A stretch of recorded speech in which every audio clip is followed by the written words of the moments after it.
All right, so for our next video, what I decided we're going to do is we are going to go over our top 5 games that just amazed us. It doesn't have to be our top 5 favorites. It's not our top 5 racing or roleplay or whatever games. It's just 5 games that amazed us somehow. And so with me today, I got my brother Mike. Say hi. Hello. And Tucker. Say hi. Hi. Because everybody loves Tucker, so That's right. heck yeah. I do. All right, so we're just going to jump right in, and we're going to start with Tucker since he's the youngest. Oh, I see. Yeah, and he's going All to give right. us number 5. So number five is No Man's Sky. It's the uh, space exploring game. There's not really much in the way of story, but it's got a procedurally generated universe. And so all the names of the planets, all the names of the galaxies, the names of everything are just made up, but it's an infinite universe. So if you launch the game and you start in a galaxy that another player's already discovered and named everything, and you can name everything anything you want. If you want to name all the planets after stuff from Lord of the Rings, you can. But if you spawn in somewhere there and you're like, well, that's dumb, I like Star Wars more, you can get in your spaceship, travel to another galaxy, and name everything anything you want and make it your own galaxy where you can have a planet that's just lava, you can have a planet that's just water, ice, whatever. They had a really rough start when they launched, but Yeah, they're they did. one of the few games that managed to recover and make a comeback. And all of the DLC, all of the updates, everything's been free. So it's just you buy the game and you get a really cool space game. So Yeah, yeah, it I was thought that was one neat. heck of a recovery they did on that. Yeah, And there's nobody only thought it was going to happen. one other game that's made that kind of recovery. What game is it? Cyberpunk. Yep, yep. That game started out a total mess. Yeah, they don't And run, they don't look right, and yeah, somehow they turn it around. they So turned it around. Pretty awesome. All right, Mike, you're number 5. All right, but I have a question for Tucker. what? On that game you were just talking about, is it like, does it generate new worlds as you go further? Yeah, So it's like endless. endless. Yeah, the only real story it has is that you're trying to get to the galactic center, the center of the universe, because the Big Bang, the whole theory is, it starts and then it goes out. And Hmm. so wherever you spawn in this infinite universe, you're trying to get back to the middle and something happens. I don't know yet because it's an infinite universe and I'm still trying to get from one galaxy to the next, to the next, to the next, to the next. It takes That's forever. awesome. I like that. It's really cool. Can you get out of your ship and go adventure on the planets?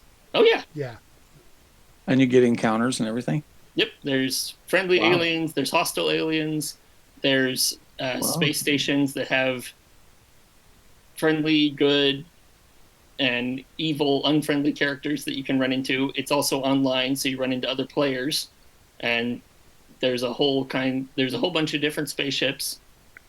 Just the regular like individual, you'd almost call them like fighter craft style. They've Yeah. got big freighter like cruiser types, and they just added a new type. I don't remember the name, but they're like fully customizable, make them whatever you want. So people are making stuff from all sorts of sci-fi shows, and at least on like PC, I think you can download the blueprint and then you can get like the Millennium Falcon as your ship. Oh, that's cool. Yeah. it's way cool. Nice. Right on. All right, Mike, All you're right. number 5. For my number 5, I would have to say it would be um, Adventure for the Atari 2600. That game just took me away. Back in the day, you didn't see anything like that, and all of a sudden it was there, and you're Yeah, like, whoa.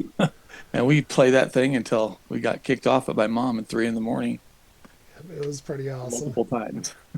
You had to run around with that key and Yep. Yeah, dragons.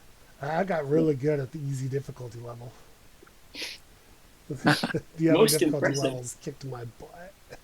Yeah. So, Well, I like how you could put all the items over by that barrier, and it would blink, and you could push your way through the barrier and go into a room. It says created by Robin Warrenette. Warren Robinette. I always get that backwards. I knew I was going to do that. I Yep. took a chance. First Yeah. Easter egg in a game. It's Not. pretty awesome. Yep. Yeah, that game was amazing. All right, my number 5. Now, I played a lot of MMOs, tried them out and stuff, but the first one that just wowed me was not WoW. It was Meridian 59. Meridian 59 was made by the 3DO company, and it was, that kind of game, an MMO, fantasy role-play game. And I remember when I first played that, it just was so amazing to me because it just opened it and you had a whole world to explore. Go wherever you want and, get Yeah. encounters and stuff. And this is, back in the early days of online at all. I mean, it was 90, I forgot what year it was out. I'll make it appear right there. But it was, early on. And it was just a fantastic game. I played it for probably about 6 months, and then I just couldn't afford to play it anymore. but it was great, and I loved it. What was the basis of the game? It's just like a WoW or just like a EverQuest is, just a MMO RPG and And it What was like class did you fantasy. play? It was Yeah. fantasy adventure. yep, Oh wow. yeah. No, What it was good. what class did you play? I don't remember. Oh, you're a bad person. I know. Well, if they had a druid, I probably played a druid. Yeah.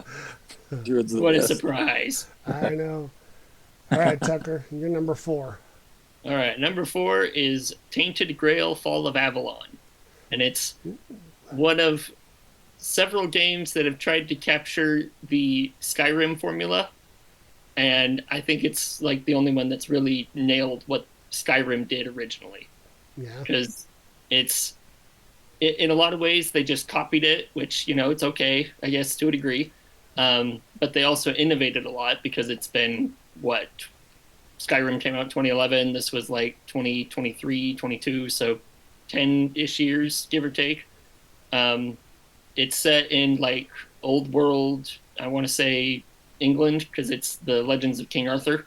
And so you've got Excalibur, you've got all the Knights of the Round Table, and stuff like that. But they've listened to years of fan feedback that Skyrim got, and they implemented things like, okay, you want pets, you can have pets.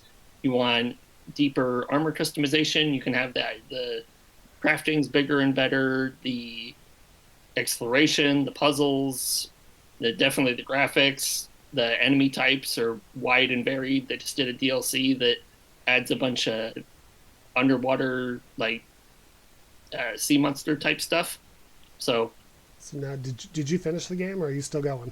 I'm still going. It is a very, just like Skyrim, it's very prone to the I have an objective. Ooh, look, a side quest. Exactly. Love that. So, yeah, and so that's something that's like, okay, they nailed the feel, and they improved upon it, and because many have tried. There's lots of RPGs, even Bethesda's own Starfield, because they made the mistake of saying it's Skyrim in space, Yes, and they it was did not. make that mistake, didn't they? And so this one, it never said it was trying to be, but you could see it from trailers and little bits and pieces that they put out, and it's like, I think they really did do it. And the best part is it being like an indie studio or whatever, so they're just, the smaller team, smaller budget, and they still managed to create something that's just amazing. Yeah. It's a cool game. Awesome. All right, Michael, you're number 4. Okay, my number 4 is gonna be, now this can be any game, not whether it's Oh, yeah. a console or a board game or whatever, right? We're kind of going with the video game theme, but Okay, I'm gonna say my number 4 because it was at the same time Stargate Defenders. okay. That game had so many controls, and it was you were so prone to getting killed so easily in that game. Yes, And I was. Yeah, you were. I remember taking over your game and getting a bunch of ships and then letting you play down to 1. Yep. I remember failing a few times. That was a good game. That was fun. That was a fantastic game. Good stuff. Which console was that for? Our That was a number- stand. That was a Arcade. stand. Yeah, Oh, arcade stand machine. shows what I know. I wish I had one of those machines, but I still got it in that little thing. Oh yeah. That John got me. Yeah. So mine is an arcade game as well, and that is Donkey Kong. Yes. That one blew me away because you had not only the bright colors, the colors were amazing. They just, I don't know what they did. They did studies or something. What is the most pleasing colors? They did the colors perfectly. The boards were amazing. The control of Mario was just amazing. It was just an amazing game for the time because we were so used to these, you know, just cookie cutter games. Oh, here's another version of this style of game. Here's another version of this style of game that looks like that, but it's not. You know, it was just over and over. But Donkey Kong, and do you remember when you walked into Gold Rush? They had two Donkey Kong machines right as you walked in. And they just, I mean, you couldn't help but to stop and look and try it and play it. It was just, I love that game. That was mind bending for me because that game was superior. That was the best arcade game I think I've ever played. You know, it's just, it was awesome. Yep. Oh. Most excellent. All right. You're number 3, Tucker.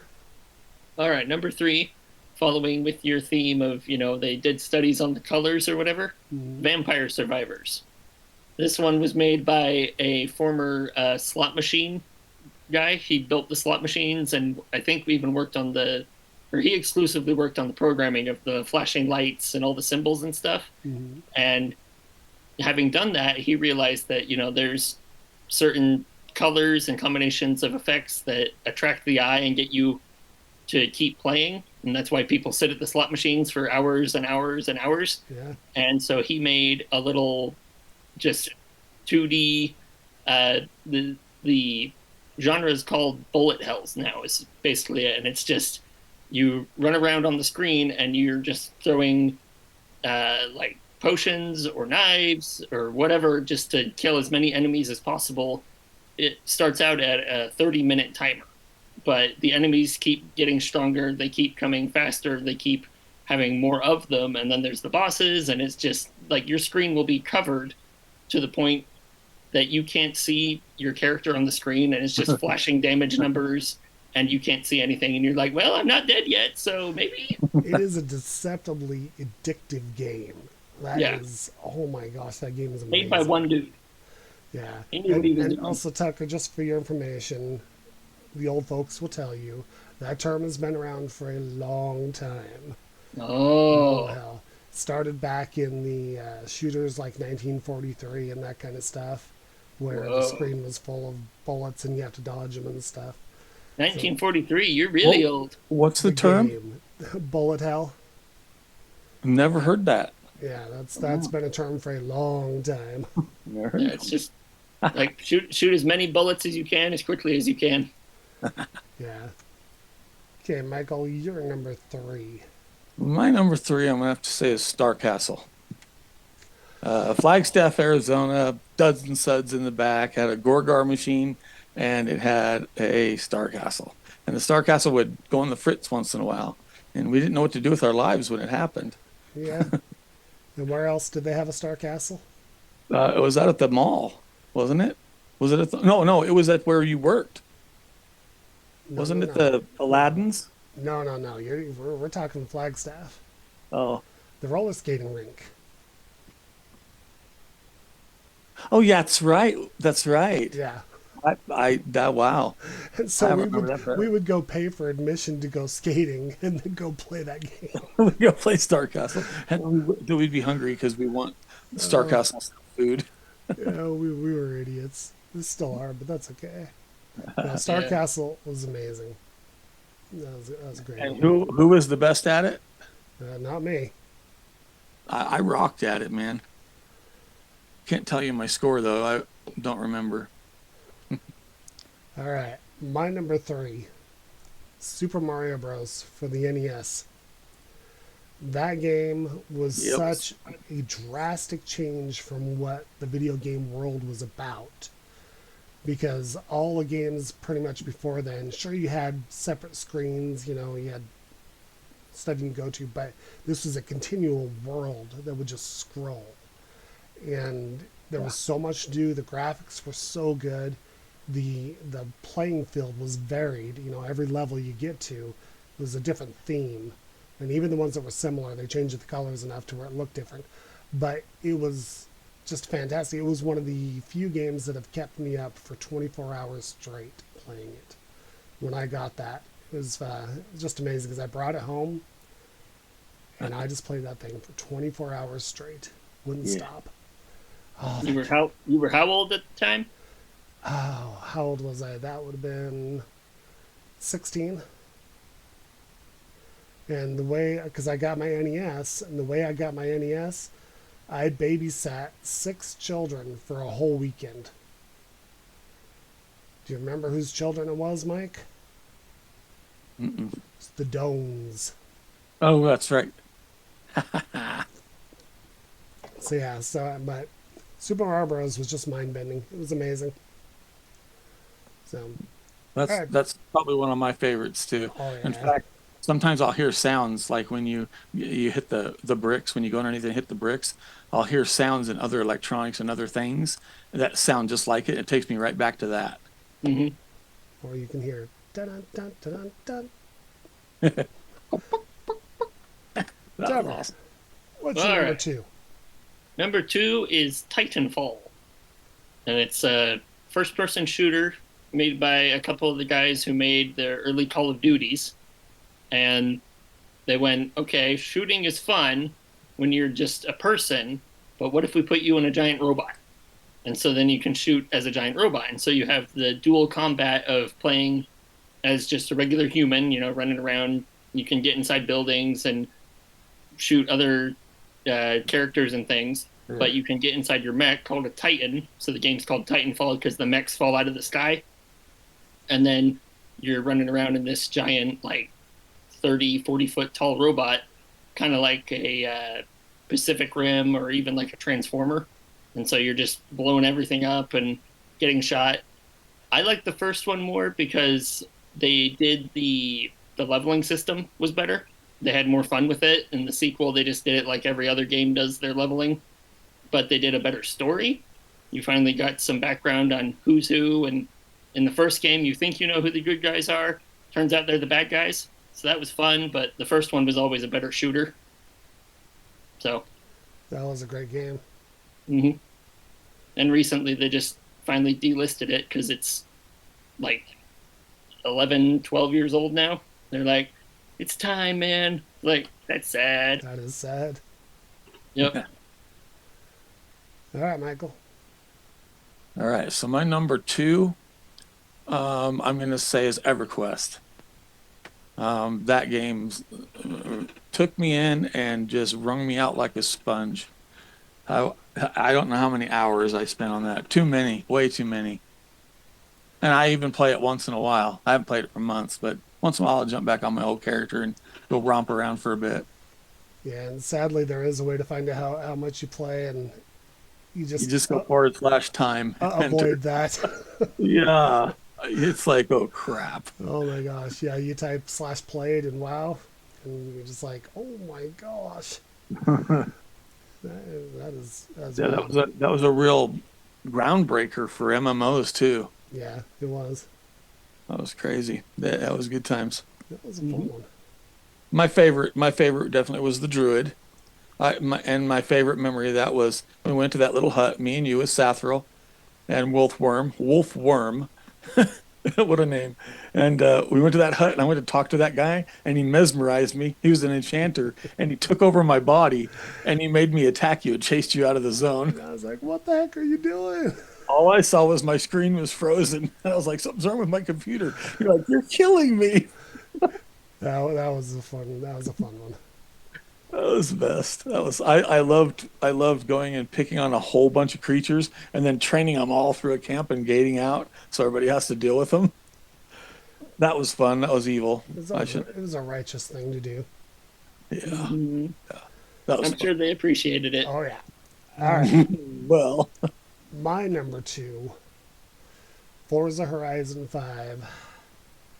as a race game. And the thing is, I really should say Forza Horizon 2, but Forza Horizon 5 took everything to that next level. It's just the drive anywhere racing game where you can everything, pretty much everything is destructible, like the fences, the small trees, and all that stuff. But you can drive anyway. You're like, okay, there's a mountain over there. I'm gonna drive there, kind of like a Skyrim. It's like there's something over there. I want to go see it. And there's a hill over there. I want to go drive to the top of it. You can. In the early games, it was like you could get like 800 feet, and now they've got jumps where you can get like what 1,600 feet. Uh, That's so awesome. Yeah, yeah. so Well, I have the fastest car in the game. I can get to 307 miles an hour. Oh, good Yeah. grief. And you hit a big jump on that, you just sail. I mean, it's awesome. Is that the one where the cars are indestructible? Well, they take damage, but it doesn't affect your driving. But cosmetic. they take cosmetic damage. Okay. But yeah, no, just the Forza games just have always blown my mind because they are so free roaming. You know, I spend more time just driving around than I do actual racing. Because I Just love the exploring. sights and the graphics in it are just absolutely amazing. And Forza Horizon 6 comes out in 1 month. Oh, wow. I'm excited. It's set in Japan, and it looks so good. That's cool. All right. So we're done with number one is coming up, but we're going to take some time to do one honorable mention, just something off the top of your head. Make it quick and easy. Tucker, go. Okay. I've been playing a lot of Ball X Pit. It's like a super breakout type of, shoot the ball up and beat the enemies up type of deal, but the balls have superpowers, and you can combine them to make new superpowers and blow up the whole screen and take care of all the enemies. All right. Mike, honorable mention. I would say the honorable mention is Battlezone. I remember it was a monochrome game, and it was super hard, and it was awesome. Yeah, you're talking the arcade, right? Yeah, I'm talking about the standalone arcade. Oh, yeah. And you had the tank controls Hmm. and the thing to look into. You're like, "Ah, Yes. doof, doof." And then you'd hear this, and you knew something was coming after you, and you had to get it before it nailed you because it was a homing missile. Oh, yeah. Yeah, that was fun. Okay, my honorable mention is Pitfall for the 2600 because that was just an amazing game for the time. For the Atari 2600, that was mind blowing with the graphics, all the things that happen on screen, the critters that would come get you, the vines to swing on, the alligators to jump on their heads. I mean, it was just they did so much with that, and with the limitations that the 2600 have, you don't realize until after you gain that knowledge what a miracle that game was. That it was actually that good and looked that good. It's just Yeah. absolutely amazing. Well, didn't you say they had to code? They had one page to code on Yeah. about that much space. Yep. Yeah, if you want to watch something cool, watch the Atari 25th or Atari 50th anniversary videos they have in there, and you get all of the insights and stuff from the actual programmers of that day. Nice. It's amazing. So I recommend that to everybody. All right, so Tucker, your number one game that blew you away when you played it. This would be a game, the first game that I got for me for the Xbox 360, and it's Batman Arkham Asylum. It's the first of the Batman Arkham games, and I hadn't paid too much attention to DC at that point, so I knew next to nothing about Batman, Superman, Green Lantern, any of that. But I got it, and it's got a combat system they call Free Flow, and it's what allows you to like bounce around the room like a pinball machine. And so you can punch a couple of bad guys, and then you like backflip, somersault, roll over the other side of the room, punch this guy, smash his head into a wall, and do all sorts of stuff. And it's evolved through the franchise through like 4 or 5 games now. But that first one, they did a lot more of like the almost like a horror game, because a large part of the game you're dealing with Scarecrow and his fear toxin, and so the edition of the game that I got, it makes the game 3D and comes with some 3D glasses, and so like Scarecrow's trying to get you and comes out of the screen. And it was like it's one thing when it's a movie, it's another when you're actually controlling the character and interacting with it. It was cool. That definitely impacted my video game experience. And the graphics on that game are pretty good. Mm-hmm. They are. Good game.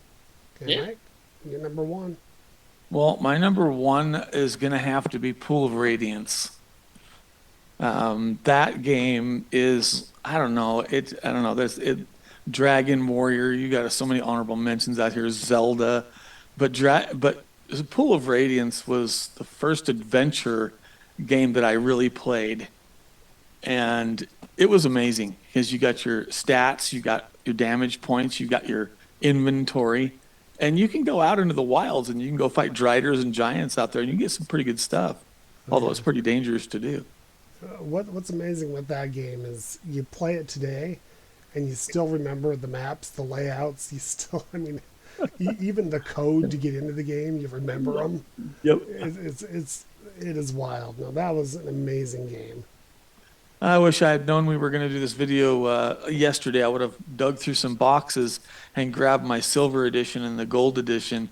I have been collecting forever, buying mass quantities of anything from Joseph out of eBay, out of New York, and he sent me a wheel.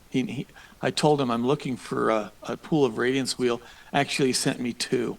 Oh, that's awesome. In the box of stuff. So I've got all of it now. Everything, maps, everything. That is so cool. And I have a computer to play it. Very nice. In fact, I programmed into the auto exec bat when you boot this computer up over to my right, and maybe I should show it sometime. But to do it, it'll boot right into Pool of Radiance screen, and then you have to do the little pool rad, /pool rad, Nice. and then you just use your wheel and you're in. Whoa. I wish they would do a remake of that. Yeah, they really need to. That was just such. It an would go awesome game. wildfire. People love that stuff. Yeah. All right, so my number one game that wowed me, that just blew me away, was Morrowind, The Elder Scrolls Morrowind. And the reason that blew me away is because it was the first of its kind where it just sets you loose in this world, lets you go wherever you want, do whatever you want, be any type of character you want. And there was nothing holding your hand. But the game was so immersive and so massive, and what's funny is like Oblivion after that and then Skyrim, those are all bigger than Morrowind's map.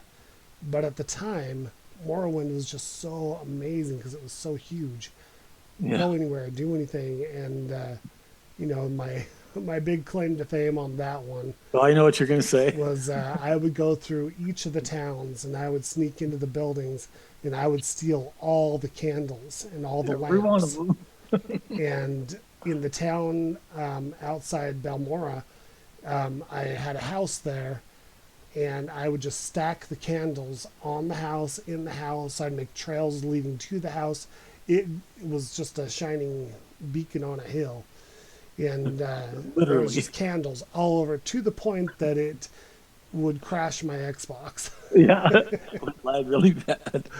But And you told me that somewhere you have a picture of this. I do. I gotta find that, because I do have a picture of it. I've been hearing this story for years, but I haven't seen any proof. Yeah. Oh, Well, John, you might have to I go have recreate. witnesses. Oh, I witnessed it, but he might have to go recreate. Oh man, that's tempting. It takes many I don't think hours. The Xbox X, though. What's that? I don't think you'll crash your Xbox. I think it'll run it no, just fine. no, it'll run it just fine. But the black But- Xbox, yeah. Yeah, but it's tempting, and I have started the new game, and I'm tempted to do that again, because that was just so awesome. It was just amazing. Yep, Right. absolutely. What I liked about that game also, you could kill the quest holder guy. Oh yeah, You'll be going along and you kill somebody, and all of a sudden a message will appear. You've killed a key character in the quest line, which puts an end to it. You can keep playing if you want, or you can start over from your last save. It's like you can ruin the game for yourself. You killed the wrong guy. But then you could go explore, and it's just vast. Yeah. Yeah, Skyrim went as far as making people like that unkillable. So Yeah. Yeah, they started that with Oblivion. You couldn't kill the quest Yeah. guys.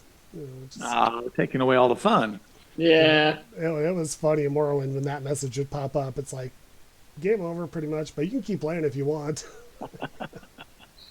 Yeah, it was awesome. That's awesome. Yep.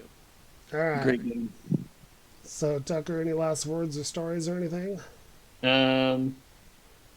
you mentioned the size of the maps for Morrowind and Skyrim and stuff, but the first Elder Scrolls game still has the biggest map of any of the games in the Elder Scrolls series, but is also still one of the biggest maps of any video game ever. They made it just stupid huge. I don't remember how, but they had some sort of little programming hack that allowed them to make it just absolutely massive. More than they'd ever need, but they did it. Yeah. It's pretty awesome. So, All right, Mike, any last words?